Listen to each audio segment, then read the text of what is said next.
Finally, after months of silence from Codemasters, today they have finally released a teaser trailer for the upcoming F1 2015 game, albeit it was only 22 seconds and it didn't give away too much.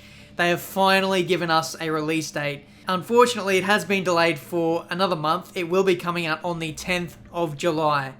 So, we're going to take a quick look at this trailer, break down some of the screenshots we can grab from this, and possibly talk about some features that you may or may not already know are going to be in the game, and we'll just discuss some of those things in this video. So in case you haven't seen the trailer itself, we're going to take a look at it now, and then after, we're going to break it down and talk about it. So, here goes the trailer.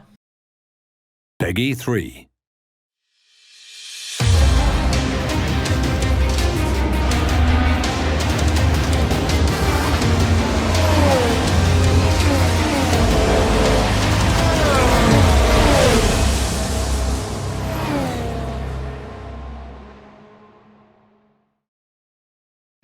Okay, so that was the trailer, and as I said before, it doesn't really reveal all that much. I'm still waiting to have a go myself. I want to have a look at the gameplay and how it all feels.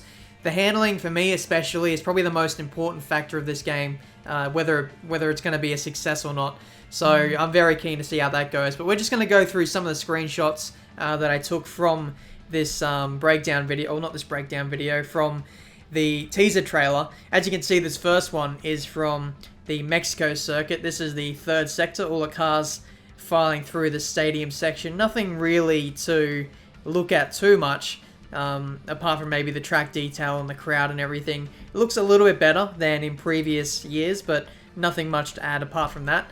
Next screenshot, we can see a Toro Rosso sitting on the grid at Australia.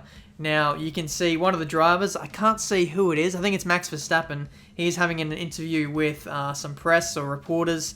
So we could potentially see interviews and stuff, or interactive interviews where we answer questions before the race in the pro season mode, or, you know, the quote-unquote career mode. So this is something I'm looking forward to a little bit. This is almost going back to Codemasters' roots of F1 2010, where we used to have paddock interviews with David Croft. We're now going to get this experience on the grid, and I'm very much excited about that, and I really hope this is a feature that happens, not every time, I guess most times, before every single race. In online, probably be a little bit too much, but for career mode especially, I think this would be a really good feature to sort of really hype up and really build up the race. The anticipation, the hype, the nerves, everything all coming into one, just trying to really replicate that, I guess, atmosphere that happens right before a Grand Prix takes place. But moving on to the next screenshot, you can see it's a shot of Austria, the Red Bull Ring, and I'm not too sure why they included this little scene from the teaser trailer, because Austria, it's not really a new track anymore, so I don't know what they're trying to show off here, apart from maybe the lighting and I guess the details way off in the distance, like the trees, the hills, the houses, and I guess the bull itself. But I don't know, I guess it's not really one of those screenshots that really blows me away. I mean, it's next gen, it's okay, but that's about it really.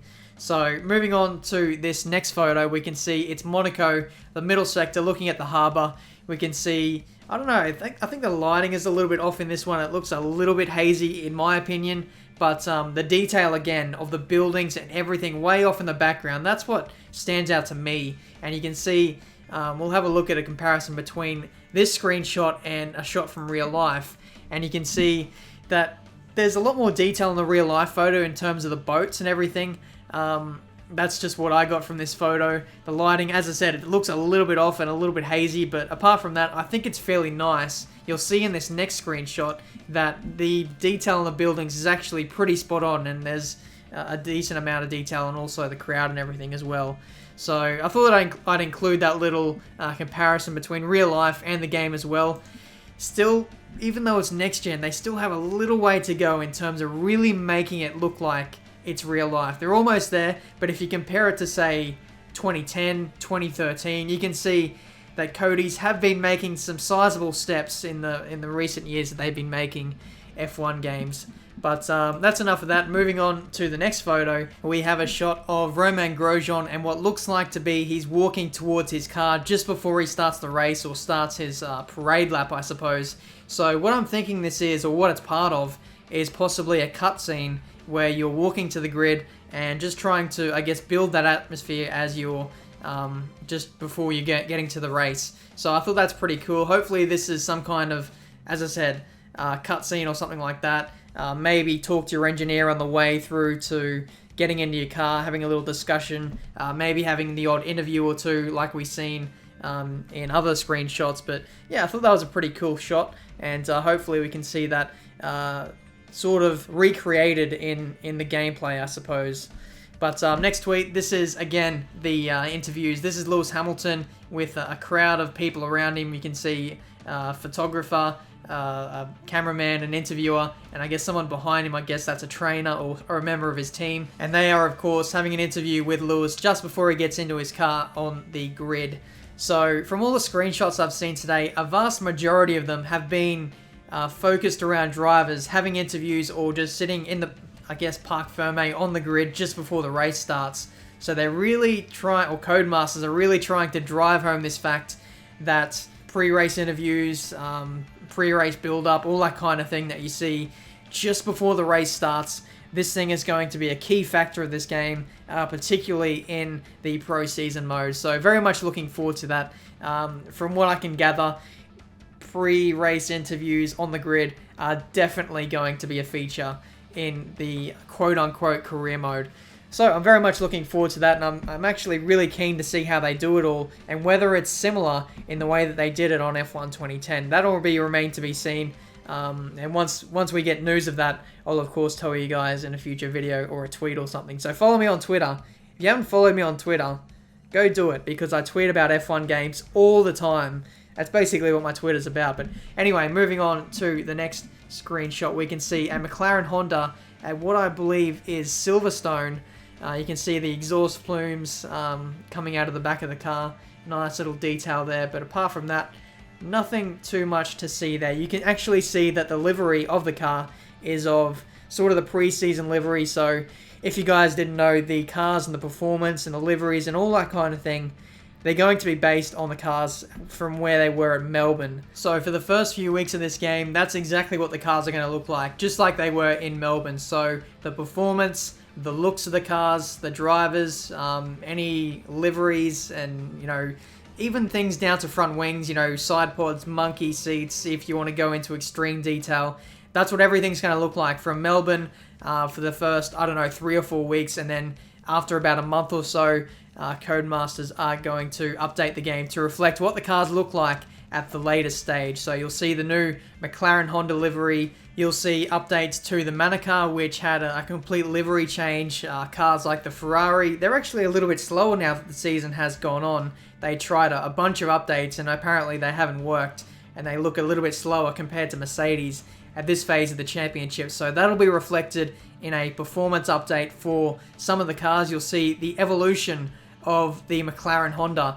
So if you play career mode at the start of the game, once it's launched, you will literally be the slowest car, or maybe as slow as the Manas. But then as the game gets updated, the McLaren Honda should get quicker and quicker, so long as the progression happens in real life. So that's something that's going to be very exciting for anyone doing a career mode with McLaren. So I'm very tempted to do a career mode with those guys, and if you want to see that, then let me know down in the comments section below. I still haven't decided which team I'm going to go yet, so I don't know, it's up in the air at the moment. But yeah, there's going to be updates aplenty coming in the weeks, the days, the months, you know, following the release of F1 2015. So I'm very much looking forward to it. I'm very excited to seeing how the evolution of this year's cars progress over the course of the season. But anyway, moving on to the next photo, and we can see it's another shot of the McLaren Honda, this time going side by side with a Williams. And once again, for the second year in a row, we can see the Martini Williams does not have the red in the livery. So again, that's down to licensing. If they did include the red, I think they'd be advertising alcohol, and they can't have that due to the license, and they'd have to pay more, and there'd be age restrictions and all that kind of thing. So unfortunately, no red Martini Williams this year again. But if you're a PC player, you can do mods and all that kind of thing, and I guess you could include the red if you want to. But anyway, moving on to the next screenshot, we can see it is the McLaren Honda, surprise, surprise, and I believe this might be Singapore in the rain. We can see some reflections of lights at night, and that all looks fairly nice, I must say, even though you can't really see too much what's going on behind the car because of all the haze and the mist. You can only see barely a Force India and possibly a Toro Rosso in there, so despite its potato-like quality after being on YouTube, it still looks fairly nice, you've got to say, even on the McLaren car. But moving on, we can see another screenshot. This is possibly a new replay camera or new driving camera at Silverstone. Me personally, I don't think I'll be using that at all, but I don't know, someone out there might be wanting to use that. We can also see off in the distance, I think that's a McLaren Honda right off in the far right, and they're in front of a Ferrari, two Ferraris, so how's that for realism? And how's this for realism too? The final screenshot of this video, we can see Lewis Hamilton getting overtaken by Nico Rosberg. So it's fair to say that F1 2015 is probably going to be the most unrealistic game of the series. Normally, Lewis Hamilton is supposed to win every single race on a Codemasters F1 game, but looking at that, it looks like the favoritism might be over. So that's been this video for today. A quick breakdown, well, not really a quick breakdown, it's gone for like 12 or 13 minutes now. If you enjoyed this video, make sure you leave a like. If you're new to the channel, make sure you subscribe. And as you can see, just a final few screenshots looking at a big emphasis on the interviews on the grid and also podiums. It looks like podiums might be on this game as well, so that's pretty cool. Let me know what you think of this game. Is there anything you're disappointed by? The graphics? Do you want to see some gameplay? Let me know down in the comments section down below. And until my next video, guys, I'll see you next time.